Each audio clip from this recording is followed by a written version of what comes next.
लीजिए हाजिर हूँ हर सुबह और हर शाम की तरह लेकर के देश दुनिया की तमाम खबरें।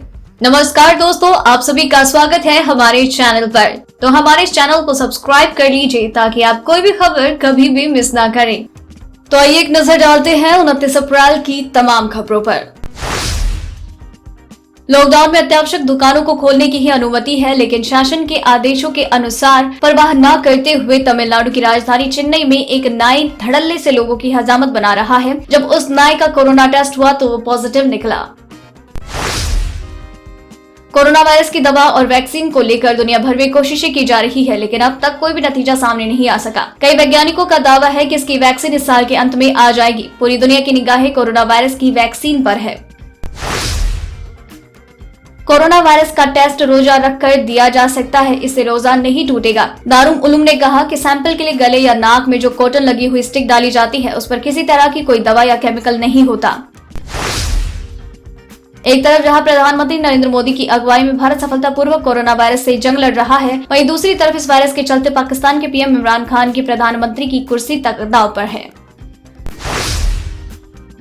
लॉकडाउन के बीच 26 अप्रैल को समाप्त हफ्ते में बेरोजगारी दर में कमी आई है। चिंता की बात यह है कि लॉकडाउन के दौरान 7 करोड़ से ज्यादा लोगों ने कामकाज छोड़ दिया। इस हफ्ते में बेरोजगारी दर 21.1% रही, जो कि पिछले हफ्ते के 26.2% से काफी कम है। लॉकडाउन की वजह से पैसेंजर्स के लिए रेल और उड़ान सेवाएं भी ठप हो गई। ऐसे में जाहिर तौर पर लोगों की पहले से की गई प्लानिंग और टिकट भी रद्द हो गए। रेल टिकट पर पैसेंजर को रिफंड दिया जा रहा है। भारत की जीडीपी ग्रोथ अनुमान में काफी कटौती कर दी गई है। कोरोना वायरस पर नियंत्रण के लिए लॉकडाउन से अर्थव्यवस्था को कुल मिलाकर 10 लाख करोड़ का नुकसान होने का अनुमान है। प्रति व्यक्ति के हिसाब से औसतन ये नुकसान करीब 7,000 रुपए तक होगा। कोरोना संकट के चलते एनसीआर के तहत आने वाले शहर भी दिल्ली से दूरी बना रहे हैं। पहले उत्तर प्रदेश के गाजियाबाद और नोएडा प्रशासन ने दिल्ली की सीमा को बंद किया, तो अब हरियाणा ने भी अपना बॉर्डर सील कर दिया। किसी भी वैक्सीन को बनाने के लिए उसकी 3 चरणों में टेस्टिंग की जाती है। इसका पहला ट्रायल जानवरों पर किया जाता है, दूसरा कम लोगों पर होता है और तीसरे चरण में इंसानों की बड़ी संख्या पर इसका ट्रायल होता है। चीन से खराब टेस्ट किट आने के बाद देश में कोरोना टेस्ट किट बनेगी। स्वास्थ्य मंत्री डॉक्टर हर्षवर्धन ने इसकी जानकारी दी। उन्होंने कहा, हम 31 मई तक आरटी-पीसीआर और एंटीबॉडी टेस्ट किट भारत में ही तैयार करने लगेंगे। हमारा लक्ष्य 31 मई से हर दिन 1 लाख टेस्ट करने का है। देश भर में कोरोना महामारी की चपेट में कोरोना संक्रमितों की संख्या 29,435 हो गई। इनमें 21,632 एक्टिव केस हैं। कोरोना से देश भर में अब तक 934 लोग अपनी जान गंवा चुके हैं, जबकि राहत की बात यह है कि कुल 6,868 लोग ठीक हो चुके हैं।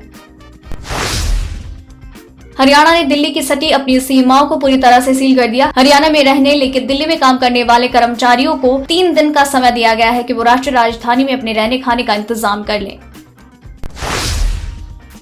सुप्रीम कोर्ट ने केंद्र से कहा कि कोरोना वायरस लॉकडाउन अवधि के दौरान एक राष्ट्र एक राशन कार्ड योजना को अपनाने के लिए अस्थायी रूप से की गई व्यवहारिकता पर विचार करे। केंद्र सरकार की योजना इस साल जून में शुरू होगी।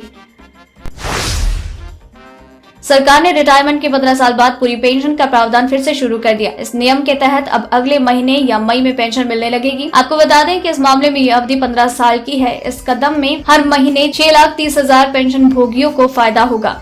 तो दोस्तों, ये रही आज की खास खबरें। तो इसी तरीके से आपके लिए हर सुबह 6 बजे और शाम 7 बजे ये खबरें हम यूं ही लेकर आते रहेंगे। फिर मिलते हैं कल, तब तक के लिए धन्यवाद।